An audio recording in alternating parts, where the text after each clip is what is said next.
If your hair is still getting thinner after everything you've tried, the problem isn't the products, it's the scalp environment that's driving the loss. Let me show you what I actually see when I look at a scalp that's been losing hair for 2 or more years during menopause. What's happening at the follicle level is the follicles are shrinking over time. In menopause, the scalp environment can shift due to inflammation, reduced circulation, and disrupted signaling to the follicle.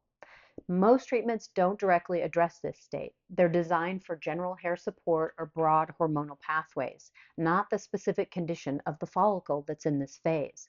So if the scalp environment isn't identified first, you can end up using the right approach for the wrong problem. The longer this continues without identifying the cause, the more chances those early follicles move out of that reversible stage.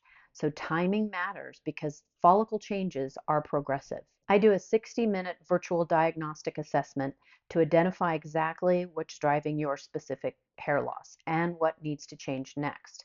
Link is in the description.